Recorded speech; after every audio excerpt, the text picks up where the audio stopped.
Hello everyone, welcome to the Landscape Photography Show. We've got a wonderful show for you tonight. We've got repeat guest, wonderful guest that has taught us all a lot of things, David Marx, with us, and he's going to be talking about time-lapse photography, which is a pretty awesome type of photography, and it's really caught on in the last few years, and there's a lot of ways to do it wrong, and he's going to help us do it the right way so that we can do it the right way. So I'm Kevin Rowe. I live in South Jordan, Utah. I'm a mortgage loan officer by day, and my hobby is photography. I like to go up in the mountains and hike with my camera on my back and get as many pictures as I can. So let's go over to Tom and introduce yourself, Tom. Okay, thanks, Kevin. I'm Tom Hurl, and I'm based in Carmel, California. I'm an amateur photographer. I as well like to go in the mountains and take pictures, and also along the coastline we have. So I'm also a curator on the landscape photography theme, as well as a panelist on this show. Thank you. Thanks, Tom. And Margaret. Hi, everyone. I'm Margaret Tompkins from Kansas City, Missouri. We don't have mountains, but we have other lovely things to take photographs of, and I love to go traveling to the Southwest and take photographs out there as well. So I'm retired and an amateur photographer, and I'm just thrilled about tonight's show. It's going to be awesome. Glad we're here. Awesome. Thanks, Margaret. Okay, so we're going to go back over here, and I'm going to share my screen, and we will do our show starters. And I always like to explain this at the beginning of the show. If you're new to the show or haven't watched one before, we have everyone submit photos to the event, and then each of the panelists pick a photo that we really liked from it and put it on here as a show starter. So first off, this is my selection. This is Annalise Jansen, and I just really loved the wonderful colors, and I think what really sets it off is the reflections in the water. It's really beautiful. And then Jim Worthman couldn't be with us tonight, but he had selected someone. So this is Eric Castleton, and obviously that's just a wonderful shot. Great sharp rocks with a long exposure and a beautiful sunset. So great job there.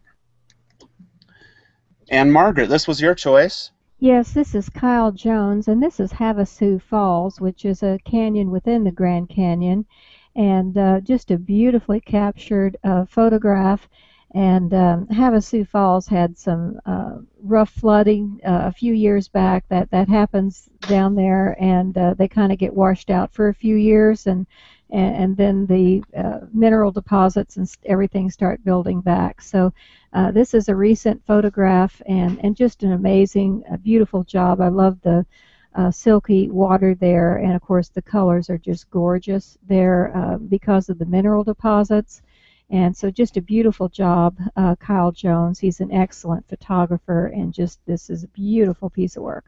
Yeah, I'm trying to plan a trip to that. Definitely. Go before it floods again. Yeah. And Tom, this was your pick. I picked this one. This is a shot from Andrei Konstantinov.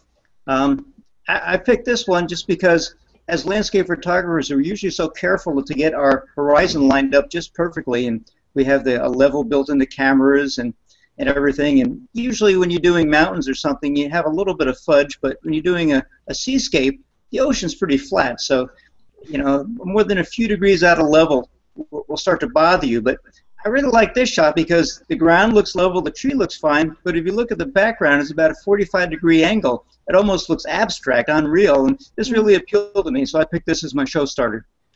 Great. Awesome. Thanks, Tom. And David, here was your selection. This one is from Graham Clark, someone I had not known about until I was flipping through the fabulous photos submitted to the show page this week, and I love the mix of long exposure, the motion in the water, and the static, the rocks and the pylons there in the foreground. I just think it has a wonderful mix of still and moving, and time of day is perfect, and that foreground is fabulous. Just super, super wonderful photo. Yeah, great. And he had quite a few really nice photos that he submitted. So yeah, it was tough for me to pick amongst them. Yeah, great. Okay, well, let's head right over. And Margaret, if you want to go ahead and introduce David to us and get us started. Well, it's certainly my pleasure. We've had David on the show several times, and he's just the best teacher, I think, that is on the planet when it comes to photography, and also some of the processing in Lightroom. It's just such a pleasure to have him. I can't say enough good things about David. I've taken his classes. If you ever get the opportunity to enroll in one, just sign up. And trust me, it will be a really learning experience for you. So we're very pleased to welcome David Marx here this evening. Oh, thank you. Well, I'm delighted to be here because tonight I get to talk about something really fun. I hope this presents well because this is sort of the merger between traditional photography and video. I've never tried doing this sort of thing in a Hangout before. I hope it's going to work. If it doesn't, most of the time-lapse videos, the clips that I'll show this evening, are up on my YouTube page. They're up on Vimeo. I'll post them in Google+. So when I try and play these videos, if they look all chunky or nasty, just let me know and I'll make sure that you get to see a better copy. But the reason I'm so interested in this, and I have to say here, time-lapse is a topic where you can make it really complicated or really easy. The reason I'm so interested in this is that when I was a little kid, I loved Mr. Bill, the stop motion. I loved flipbook animation, and so this is a little kid's, I don't know if you all can see this, but this is a little kid's polar bear book, and on every page there's a photo of a polar bear. Let me hold this in front of the camera. And if you flip through it with your thumb, it appears that the polar bear is swimming. Well, and then, you know, as the years go by, I got to seeing time-lapse videos of the flower blooming and sunset. But along comes the digital camera, and suddenly we start to see time-lapse videos of the stars, of night that I never saw before. And I always thought that time-lapse required, you know, planet Earth level Hollywood stuff.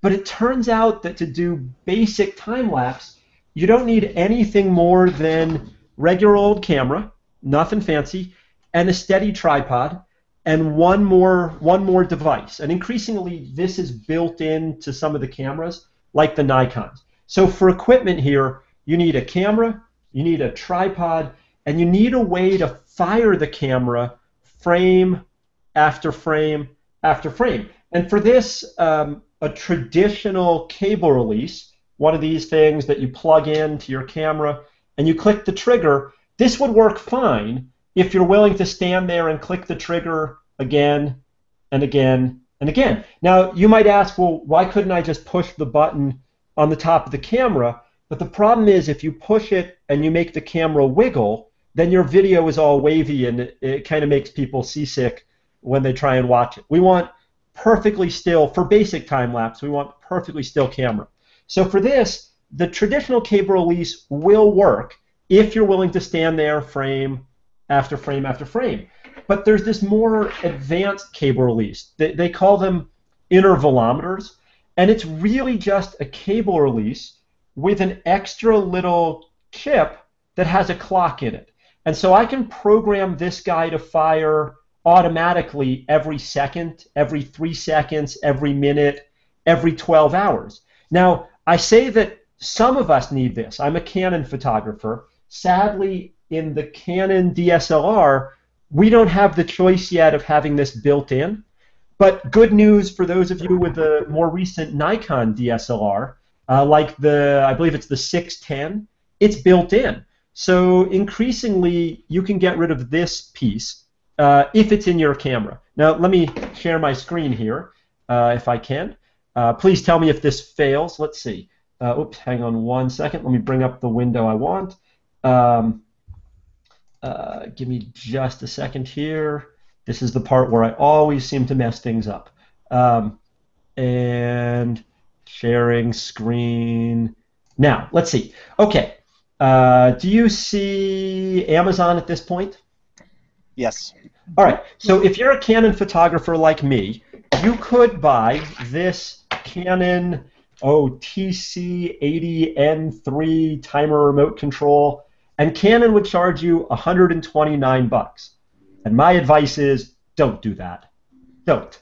This is, in my opinion, totally overpriced Canon for no good reason.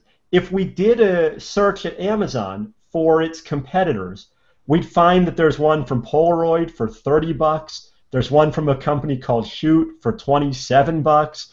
Cowboy makes one for $19. In my opinion, they are all built in the same factory. They are all using the same chip. In fact, my favorite is from the camera store B&H. B&H has their own like house brand these days. They call it Velo, and the Velo is like $50. As far as I can tell, this is exactly the same as the Canon. It's way less expensive, and it does everything that the Canon would do. One more option that is not my favorite, but you might find handy. There's this company called Trigger Trap, and what Trigger Trap makes, they make an app that you load on your iPhone or on your Android. They make it for either platform, and then you buy their little cable, and they sell the cable at Amazon. The cable, there's a little picture of the cable. The cable runs about $25. You plug your iPhone into the cable into your camera, and then you use your iPhone as the little clock chip to make the camera fire, say every second, every 10 seconds. Now, I think the Trigger Trap is so neat because it can do more than what any of these others can do. You can tell it not just to fire. Let me turn off screen share here for just a second. You can tell the Trigger Trap not only to fire at a set time interval, but you can tell Trigger Trap to use like the GPS in the iPhone. And if you put the camera in your dashboard and drive around, you could tell it to shoot a photo every mile or every half mile. So you can do time lapse, you can do distance lapse, you can do all these amazing things that this guy for $130 for Canon just can't do. But by whatever means necessary, whether it's the old-fashioned one, whether it's the more fancy one, whether it's your iPhone, what we need is a way to fire the camera frame after frame after frame. And that's really the whole art of time lapse. What we're going to do is shoot, say, an hour of the stars moving across the sky. We're going to shoot one frame after another after another. The camera is going to stay stationary, but slowly the stars are going to move. Now, if we just looked at those photos one by one by one, the human eye wouldn't really see it as motion. We'd see it as photo, photo, photo. It's, to go back to the little kid's book, it's this. It's page turn, page turn, page turn. But the thing about the human eye, if we flip things in front of the eye fast enough, the eye begins to perceive it as dynamic motion. In fact, that's what a video camera does. A video camera shoots basically 24 or 30 frames per second. It shoots individual still frames, frame, frame, frame, but it plays it back at such a fast frame rate that the eye is fooled. So what we're going to do is sort of reverse engineer that. We're going to shoot frame, frame, frame. It might take us hours to shoot our frames, but when we flip them back in front of our viewer's eye, we're going to flip them much faster than we actually shot them. And so there's sort of two parts to this game. There's shooting our photos, and then there's compiling our photos into the video clip we're going to make. Now, for shooting the photos, I have a little more advice for you. The advice is nothing but the subject is supposed to change when we're shooting, which means that we want to be careful in how we set our camera up. This is a place where you want Like, for example, the white balance. If you set the white balance to auto, in the first frame, the camera picks a very warm white balance, and then the next frame, it picks a very cool white balance, your video looks weird because it goes yellow, blue, yellow, blue. The same with our focus. If you let the camera autofocus, it might focus here in one frame and there in another, and the video seems to like get blurry and crisp and blurry and crisp. So this is a place where we want to fix the white balance. Pick daylight, pick cloudy, pick whatever, but don't pick auto. For the focus, we want to pick manual focus. We want to nail the focus down and keep it so that the whole video stays in focus. Along those lines, the camera setting, the aperture controls our depth of field. Well, if your aperture keeps changing, things fall into focus, things fall out of focus. So we want to nail down the aperture. Now, my advice is, and what I'm going to show you, is to start shooting your time lapse with something very easy. And when I teach this in photography classes, we start with a night sky with the stars. I'll explain why in a second, but at night, basically, our aperture can remain the same, our shutter speed can remain the same, our focal point can remain the same, our white balance, our ISO. If everything is uniform, then when you tie the video together, there are no weird anomalies, no weird flickers. Does that make sense? That consistency is what we're looking for here. Consistency from first frame to last frame. We want the motion to be the subject, not changes within the camera, if possible. Now, there's one more catch to this. And the catch is that the aperture on your camera, the aperture is the opening, the iris in the lens. When the camera clicks, the lens, there's a set of blades. These blades inside the lens, they're mechanical. And when we say shoot at f8, what we're really saying to the camera is stop the blades down so that the hole in the lens is, say, this big. And f11 would be smaller and 22 even smaller. But the thing is, those blades are not precise. And it took me a long time to learn this, that f8 is a mechanical approximation that exactly how small that iris was this frame and the next frame might be a decimal different.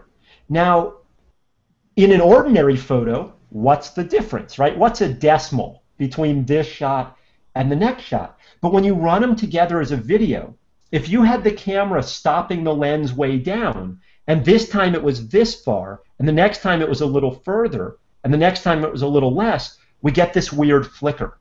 So whenever possible, if possible in your time lapse, shoot at your widest aperture, f2, f4, whatever the widest opening in the lens, because that way it never closed the blades down and will have far less flicker.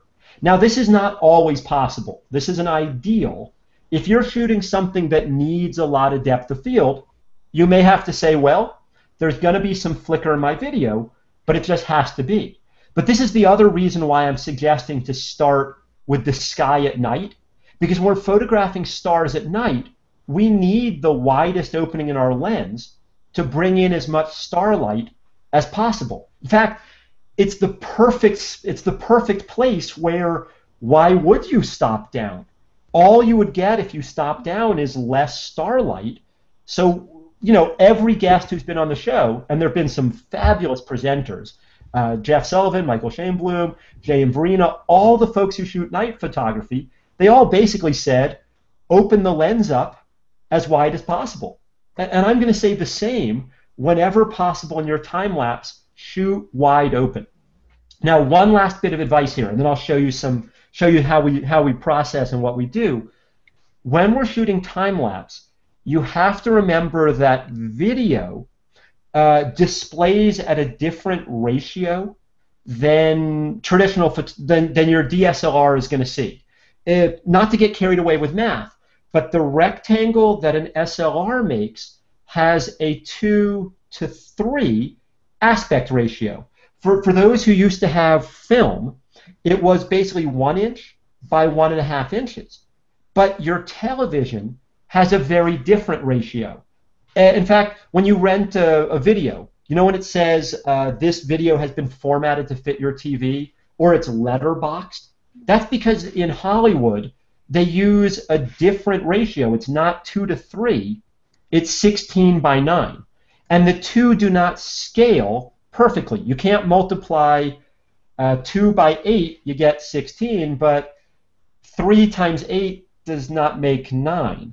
Do you see where I'm going with this? The problem you have to remember is that to make a time-lapse video that will fit nicely on YouTube, on Vimeo, that will look nice on your iPad, you gotta crop to a different ratio than what you see in the viewfinder. And so my advice here is shoot wider than you think you should, a wider angle lens, so that you have room to crop off the top and bottom. And this is heartbreaking. It's absolutely heartbreaking because, you know, photographers like Tom, Margaret, and I, we've been taught to get in closer, to fill up the frame. We've been taught to use the bigger lens to bring the subject in closer so that we could print the whole thing. But here I've got to tell you, back off a little. Because if you fill the frame in the viewfinder on your camera, when you have to crop it to fit on YouTube, it's off with their heads or off with their feet. Anyone who's ever shot weddings has probably had this problem as well, right? One of the tricks we learn is back up a little so you have room to crop 5:7, 8:10. Heartbreaking. Heartbreaking that these ratios are not the same as what you'll see through the viewfinder back here. But having said that, once you learn to shoot a little wide and to let the settings be constant, this becomes tons of fun. Well, here, let me see if I can run a demo for you of where I hope we're headed with this. Let me run a real simple demo. I'm going to try a screen share here, and let me know if this works. David, can I ask a quick question here? Yes, please. This is a question, and I'm not sure if you're going to get into it later. So, someone's just asking a question about when you're going into changing light. Are you gonna talk about that? Well, advanced. That makes things harder and harder. Yeah. I'm happy to talk about it, but my advice is, if you're new to this, pick something with a constant lighting. You know, something like stars at night, something like broad daylight, you know, people moving around with no clouds, something where the light from the first frame to the last frame stays uniform.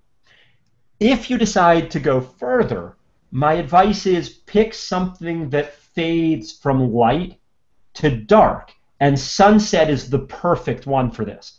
The trick there is we expose for the beginning of the sunset, and we let the camera stay at the same exposure. Now that can be the scary manual mode, right? But if you set the camera to expose properly on the first frame, as the sun fades, your video gets darker and darker and darker. In Hollywood, we would call it fade to black, right? And so after the sun sets, your video fades down to black. It makes perfect sense. But what is really hard to shoot is the opposite. Sunrise is about the hardest thing you can do in time-lapse, because with every frame it's growing closer to blowing out, to paper white. And so we have to keep adjusting, and it just adds, it makes it that much harder. So start with something fixed would be my first choice. If you're going to do something with light changes, plan on it going to dark and expose for the brightest frame. How's that for now? Yeah, that's good. And really, if you're wanting to go more advanced than that, then you need to start researching bulb ramping and things like that are probably take too long to talk about. So I think that's great, David. And there's some specialized software, I have to say, for melding different video clips at different brightnesses together. I mean, one of the classics is, you know, a program like Premiere, where we would shoot one clip for, say, a minute before sunrise. Then we stop and change the exposure, shoot another clip. And when we run them together, we cross-dissolve. So the human eye never sees the dissolve, but we've added a ton of complexity compared to hopefully what I'm about to show you. Yeah. Can you see some stars in a night sky? Yep. All right, this is a single photo. This is like, I'm going to say it's about a 15-second exposure at f2, some ridiculous ISO. Let's say 12,000. Margaret, I picked these for you. This is the bottom of the Grand Canyon. Oh, and I picked this for two reasons. One, I think stars are so much easier than everything else. And two, this is where the DSLR camera can do something that a video camera really can't do. Because no video camera can shoot a 15-second exposure, right? Video cameras shoot 20 or 30 frames per second. You can't shoot a 15-second exposure in 1 second. You have to use the kind of camera that we already own, and that's what makes this so cool to do this kind of work. So this is one 15-second exposure, and then I shot another 15-second exposure, and another, and another, and another, and if I flip through them one by one, this is flipbook animation, you can see the stars are moving slightly, but you're not really fooled. But if I tell a video program to play these frames back at, say, 30 frames a second, hopefully this will work. Do we see the stars moving across the sky? Yeah. oh, that's cool. It's a little bit choppy, but we can. You get the idea? Yep. Awesome. And so what this really is a sequence of a couple hundred still photos. The camera doesn't move, the exposure doesn't change, but when I flip them back, I flip them at, say, 30 frames a second. Well, here, let me switch around here. Let me show you a little more of the sort of behind the scenes. And for this, I happen to love, well, let me show you what this is built from. So what you just saw is built from a folder of little JPEG photos. Let me see if I can share this folder here. So what I did is I made frame after frame. It's, you know, JPEG 1, 2, 3, 4. There are 135 of them inside of there. That's all they are, little JPEGs. And like this frame, it looks like this. Let's see if that worked. Maybe. Let me see if I can display them maybe this way in the Apple world. Let me make them a little bigger. So here's one frame, and here's the next frame, and the next frame, and the next frame. Now, the important part here is that these little JPEGs are all in the same folder, and they're all named sequentially. I don't know if you can see this well through the video cast, but they're named 001, 02, 03. Now, that part's really important, that when we go to tie them together, the software must know frame 1, frame 2, frame 3, and it will know that from your file name. So I have this folder full of little JPEGs, and what I'm going to do is compile them together and say, I want you to make a flip animation out of this image sequence. Well, for that, there are some wonderful programs, some that are real expensive, some that are real inexpensive. Let me open up my favorite for this, for simplicity. My favorite for this, and I'm sort of teaching this whole lesson backwards. I want to show you how easy it is before I show you the more complicated stuff. My favorite program for this is a program called QuickTime, but not the free QuickTime. This is QuickTime Player version 7. And let me see if I can screen share. I'll tell you what, let me screen share this first. I have a hyperlink for this one because for whatever reason, QuickTime is still for sale at the Apple website. And I have to add here, QuickTime 7 Pro is for sale both Mac and PC. Right? This is not an Apple-only kind of trick. And I believe it costs like $20. 30. 30 bucks? Yeah. Pretty inexpensive. Now, Apple has made it a little hard to find. So you have to hunt around their website to find QuickTime 7. But here's why I love it. Inside QuickTime 7 Pro, and I'm going to change what's being screen shared here. Inside of QuickTime 7 Pro, there is a little button. Let's see if I can do this. Inside of QuickTime Pro 7, does it show, will it show the top of the screen? Rats. Let me try and do it this way. It's always tricky with what it will screen share and what it won't. I'm going to try screen sharing my desktop. And there we go. Now can you see the little file menu at the top? Yep. All right. One of the secrets of QuickTime 7 Pro and other programs, I have to add, is this button here that says Open Image Sequence. Literally, open up a folder full of photos. So let me take it to that folder I showed you just a second ago, the folder with all those little JPEGs in it. Now I'm going to tell it I want to open this folder and all these frames in it as a sequence. And when I do that, I'll get this little box that pops up. Let's see if I can make this a little bigger on the screen. Do you see where it's asking me a frame rate? Yep. So what it's asking is, when I flip together these photos that are in the folder, how fast should I flip them in front of your eye?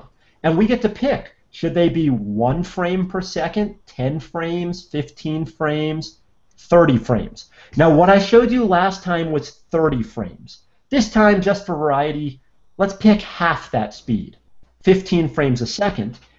What I'm going to tell it to do is to put all of those little frames together, and when I play them back, I want them to play them at 15 a second. Let's see. Let me pause here. Do you see this little video window now? Yep. Awesome. So I hit play, and there's our stars rolling across the sky. Literally, all it's doing is taking the JPEGs from that folder and saying 1 1000, 2 1000, 1 1000, 2 1000. It's just counting them out at 15 per second. Or I could do 10 per second or 24 per second. 24 and 30 are standard frame rates in video. But with the stars, I find that frame rates like 15 or 12 are a little bit slower, and my eye has a little more time to kind of soak it all in. Was that easy or what? Yeah. Now, the last step would be to go File, Save, and to save this as a self-contained movie. And so I'm just going to call this one Demo, 15 FPS. I'll have it put it on my desktop. QuickTime Pro will save my movie, and here it is, right here, ready to upload to Vimeo, to YouTube, to put on Facebook. That was pretty darn easy. Amazing. I love it. It's just still photo after still photo, flipped back faster.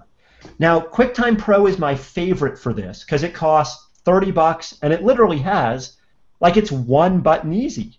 New image sequence is all we've got to do. If you want more power or more precision, for those of you who are using Adobe Photoshop CC, the Creative Cloud, the same feature exists inside of Photoshop. So let's see, if I go File, Open right now, can you see the Photoshop window? Yep.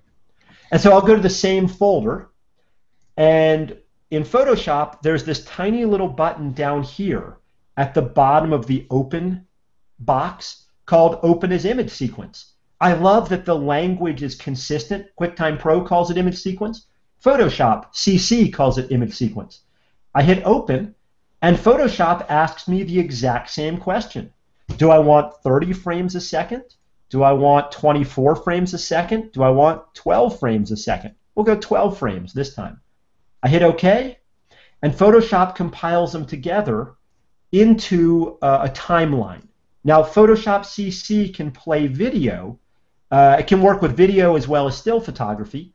So here I'm going to play it back. I know this will look all choppy, but I just want to show that if you have Photoshop CC, you have the same ability as QuickTime Pro. No need to spend a dime. And then the last step in Photoshop, we would go File, Export, render video. Now, with David? Photoshop, oh yes, sir. Just a quick question. So I know in Photoshop you can work with video and you can add music or whatever you want. Can you add your video or audio tracks in QuickTime as well? In QuickTime, it's not easy. That would not. QuickTime would be a perfect choice for video only. Photoshop would give you better audio and video controls.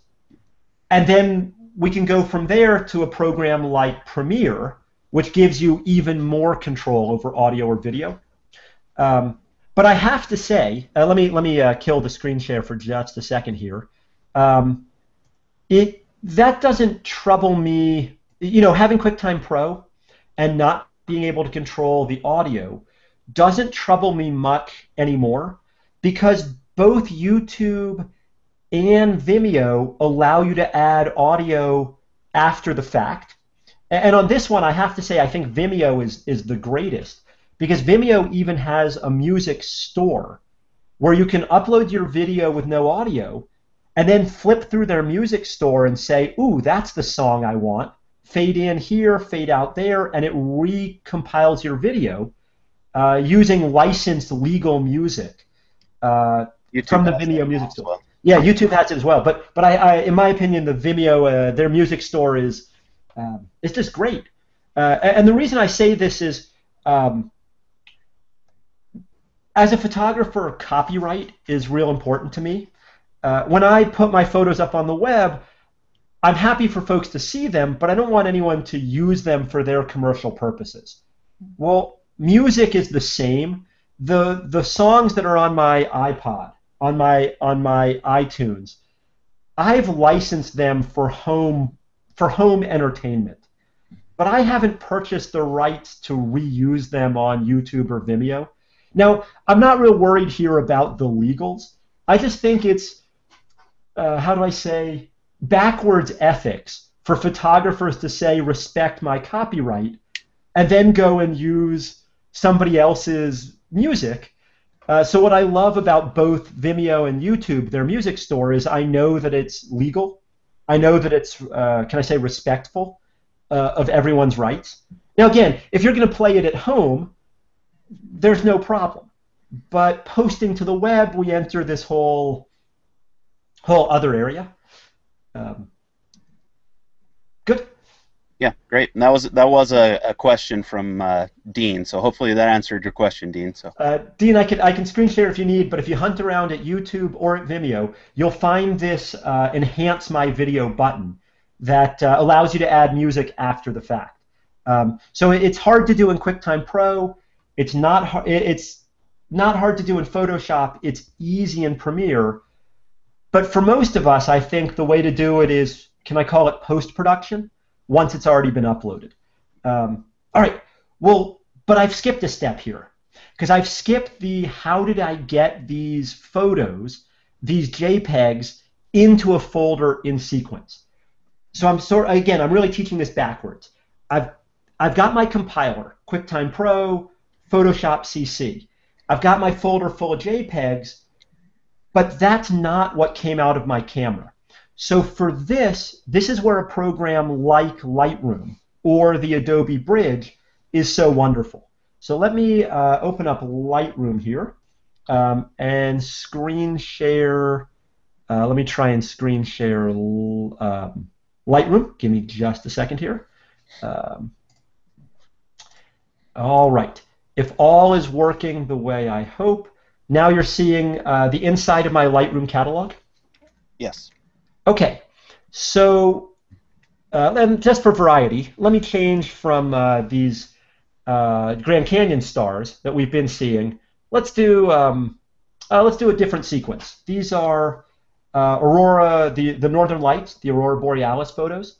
I've been teaching a Northern Lights photography workshop the past couple years up in Churchill, Manitoba, at the edge of the Arctic by the frozen Hudson Bay. It is unbelievably cold. It is unbelievably beautiful when the sky dances with color.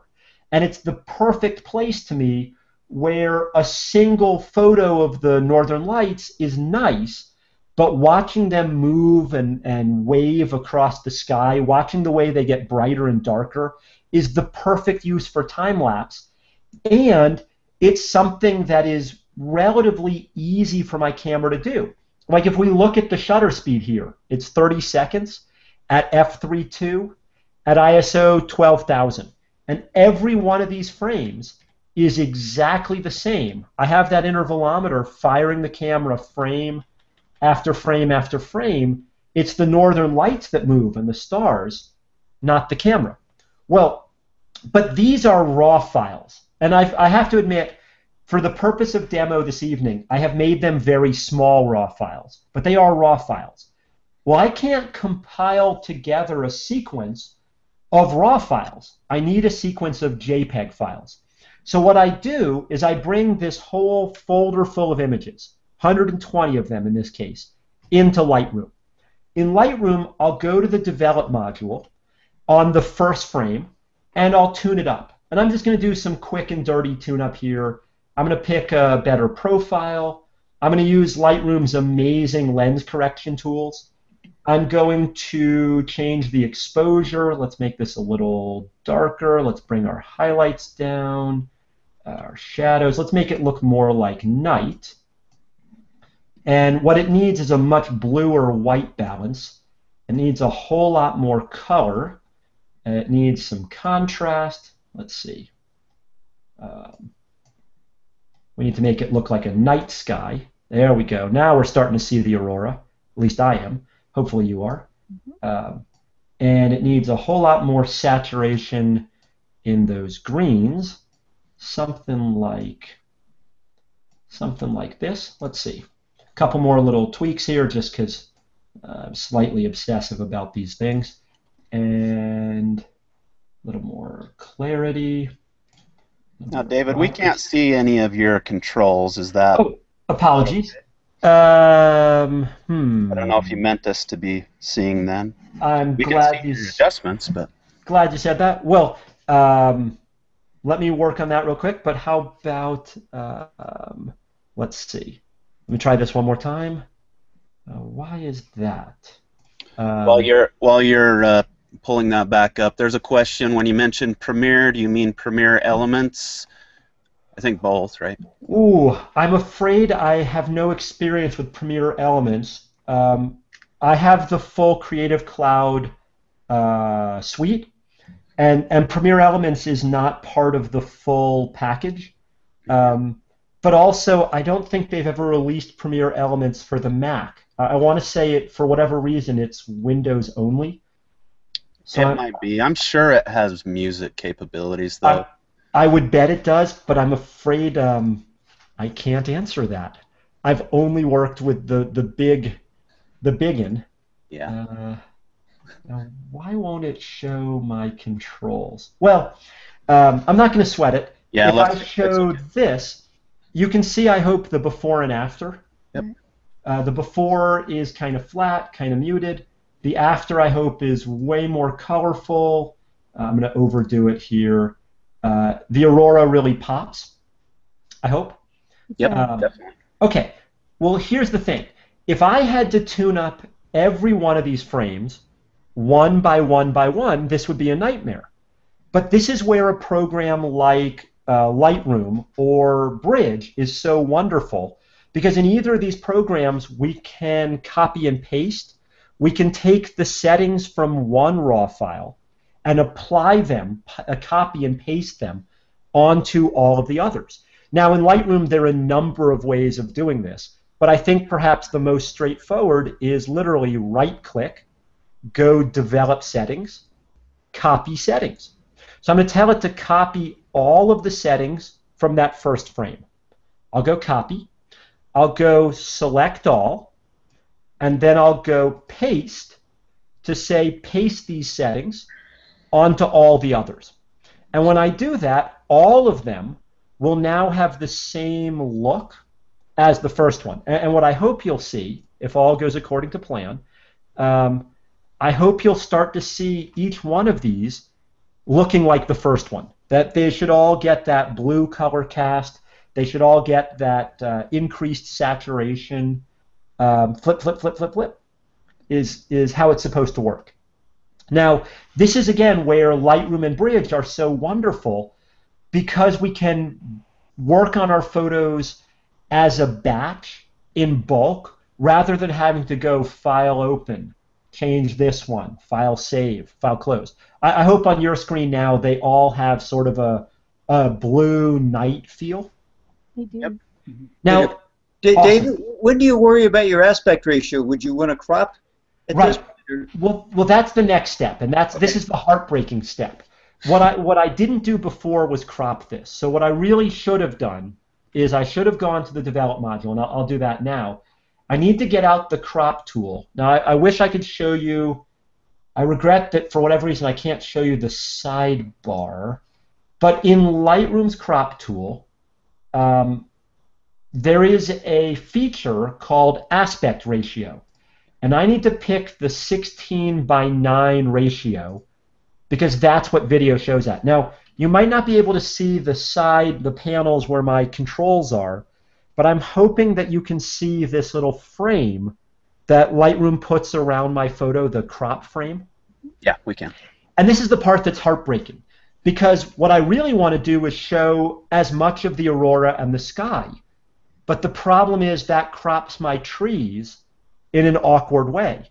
So if I lower the crop to have the whole trees, I have to sacrifice some of what the camera saw up there at the top. It gets you every time. And that's why my advice is step back and shoot wider than you think you should, so that the crop will include as much as possible of the action, and so you won't have to cut off the really cool part. Now again, I'm going to set this crop on just the first frame, and now it's going to look like this. Let me go back to the grid. You can see, I hope, that the first one has been cropped and that the others haven't. So again, I'm going to tell the others to use the same crop that I have on this one. Now, I could have done this all in one fell swoop, but I figured for teaching purposes, a little repetition is a good thing. Again, the trick is develop settings, copy everything, and this time I want to be sure that the crop is copied. I'll go Edit, Select All, right-click, Develop Settings, Paste, and this will paste all of the settings, including the crop, onto the whole sequence. And now you should see how all those little thumbnails suddenly look, well, they look letterboxed, right? They look like the shape of a movie screen, not the shape of a traditional photograph. Well, here comes the beautiful part, though, because these were all raw files. So Lightroom cannot compile them into a video on its own. But Lightroom can easily spit out those JPEG files that I can take to QuickTime Pro or to Photoshop or whatever other program I want for the compiling. And in Lightroom, that's what the export button does. So I'm going to tell it to export these. And when I tell it to export, let's see if you'll see, do you see the export dialog? Nope. No dialog, huh? Well, let me try this one more time. Apologies. This is where screen sharing via Google gets tricky. Let me try this one more time. How about now? Can you see Lightroom's export dialog? Yep. Awesome. Well, this is where Lightroom is so amazing to me, because so many people are kind of freaked out by the export dialog. When I've taught classes like the one Margaret took, the export dialog is always like the class gets edgy at that point. And I don't know why, because this is, once you understand it, such a wonderfully straightforward box. It's just a question and answer session. It's just Lightroom asking you, what do you want me to do? Step 1, step 2, step 3. And so like the top part, it's asking where do I want to put these files? And I'll tell it, put them on my desktop, but don't put them out there loose. How about put them out there in a folder? Let me zoom this in a little. Maybe that would make this easier. I wanted to put them on my desktop in a folder called, how about Aurora Time Lapse Demo? You can name the photo whatever you want, but this is where I want them. Then it's asking, what should I name the files? And for this, we want it to rename them so they have a sequence number, the 001 thing.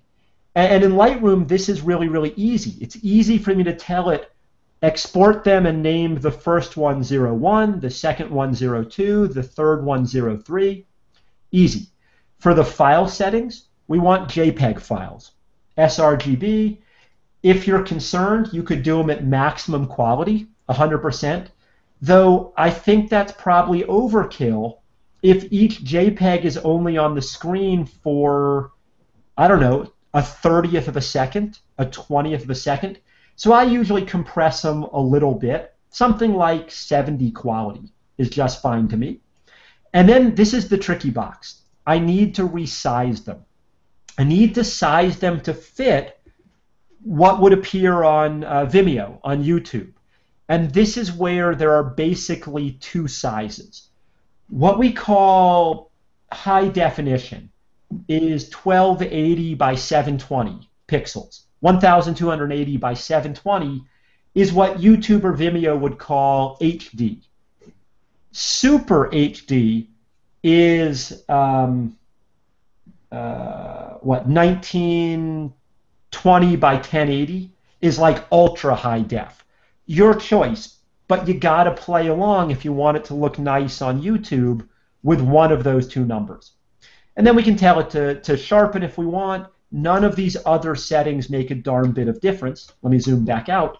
Now, when I walked into this box, I had 120 frames selected. Let me tell Lightroom to make me 120 little JPEGs. What you probably can't see is it's now exporting. There's a little progress bar chugging along. And let me pop back into the screen share, because this part's kind of dull. Oops, let me kill the screen share. Right now, it's spitting all those little raw files. It's taking the raw file, making a JPEG copy. Next raw file, JPEG copy. And over time, it's going to fill up that folder with 120 little JPEGs. This is the part where if you're doing this for real, you walk away, right? If you have 120 real raw files, you tell it export, you go have dinner. If you have 1,000 of them, you go to bed. Right? This is the dull part of the game because every one of those raw files is a math problem. The more expensive the camera you buy, the bigger the camera in megapixels, the harder the math problem. And so if you want to process 1,000 raw files from, what camera should I pick on? The Nikon D800. If you're going to process 1,000 D800 raw files, walk away, right? It's going to take it a long, long time. That the digital cameras have grown so amazingly powerful that processing one raw file is no big deal. But processing a sequence of them is very time-consuming. So we wait. Let's see. Has Lightroom got to the end yet? It has. Now, again, I cheated. I made these very, very small. And just to show you what I've got, let me open up this folder here, my little Aurora time-lapse demo folder. And let me screen share it like this. And so when it's done, and again, I'm accelerating things by cheating.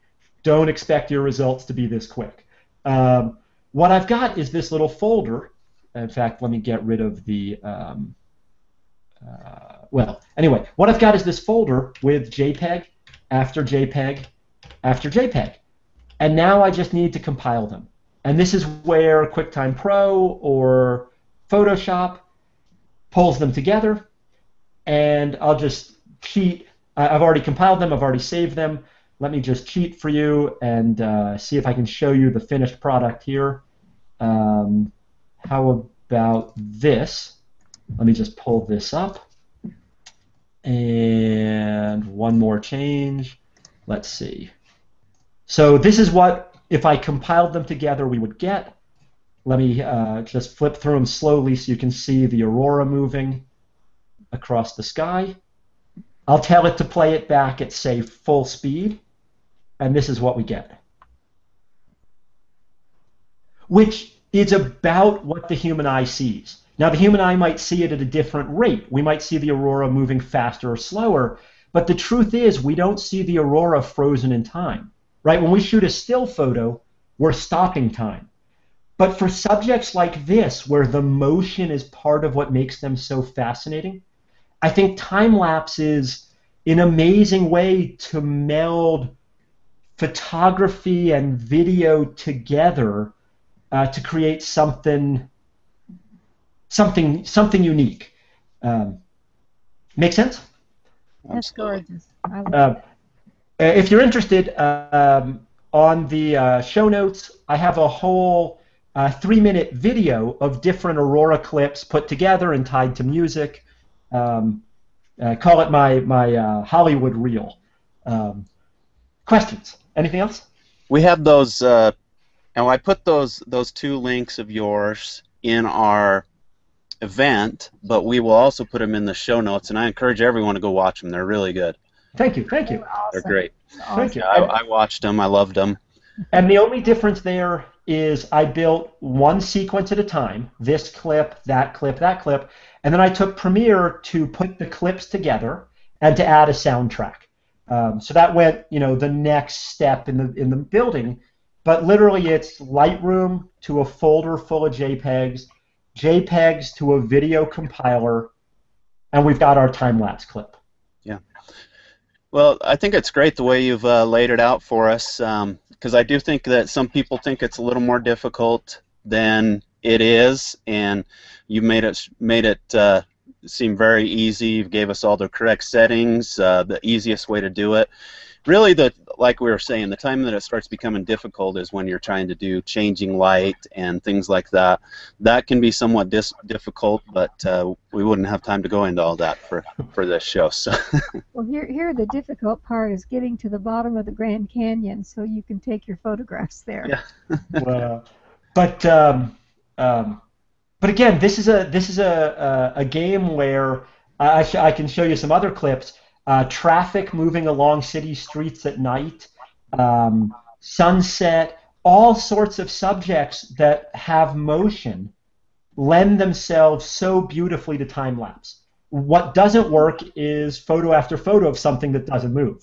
Trust me, I tried it. It makes a really boring video, right? So if you live in a big city and you don't have stars, do nighttime street scenes. Do traffic. You can do people moving around. It looks a little jumpy, like Mr. Bill, but all these things, it's become my favorite thing to do when I go to friends' weddings. I set up my camera, I have it fire away through the whole wedding, and I compress a 1-hour ceremony into a 30-second clip. It's great. Awesome. Well, I think we're about out of time. So there was a couple questions that I didn't get to, but Delphin's asking about long exposure, high ISO noise, which is a good question, but we can maybe kind of type some answers into the notes on the show here, and go into that. Do you have something real quick? I was going to say on this one, I would suggest don't be afraid of the high ISO noise. It's not that it won't be visible in your video, but remember that each photo will only be on the screen for milliseconds, and because noise is a random pattern, it will look a little jittery, but you can get away with ISOs that are unbelievable because the photos flash so fast. So don't be afraid. Good, thanks. All right, well, we appreciate it, David. Let's head over to Tom, and Tom, if you want to get us started on our recommended photographers, be great. Okay. Let me share my screen here. I'll start with my recommended photographer. I've chosen Daniel Chung. He does a series of wonderful cityscapes, nightscapes. Here's one where there's a fog coming into in the city. I really like the mood it creates. Here's a second one of this is Singapore of the night scene. Oh, that's very interesting buildings, and again, a little bit foggy, but he's got a series of these wonderful nighttime cityscapes, and I certainly recommend following him. I love that. I love that photograph. Well, let me move on now to our next one, and I believe, Kevin, you've picked Michael. Yeah, so this is Michael McMurdy, and he's out of California. I think he's fairly new to Google+, but he's just a wonderful photographer. The people that I like to recommend, you go to their page and you don't see anything you don't like, and that's definitely the case with Michael. He's got another one here. So he shoots a lot of seascapes, being in California. And check him out, circle him, and you'll enjoy it. Okay, let me switch over now for Margaret. This is Chris Williams. He's a photographer out of Seattle, I believe, and just does marvelous work. A lot of seascapes that you'll see there, and this one I just love with the colors and just the wonderful tranquil feel of that, and then that moon up there is just about perfect. So just love this work, and he's a photographer who doesn't have very many followers at all, so he's not well known on Google Plus yet, so we should all work to change that. So I urge you to go take a look at his work. And I think, do you have another one there, Tom? I do. Okay, and this is one, some of the more lush areas of the Pacific Northwest, but just gorgeous with the lushness of the greens there and that wonderful silky water. And I love this one, the way the light just goes right up through the middle of it, so it just draws you into the center of this photograph, and your eyes just want to stay there forever. So it's, and also on his post, he has wonderful stories about these places. So not only is the photograph incredible, but there's a wonderful post that goes along with it as well. So do yourself a big favor and go out and check out Chris Williams and circle him. Okay, now switching to David's pick. You're muted, Dave. Sorry about that. Let's see. I'm gonna butcher the pronunciation here, but Camille. Oh, I'm not even gonna try the last name. We can see it.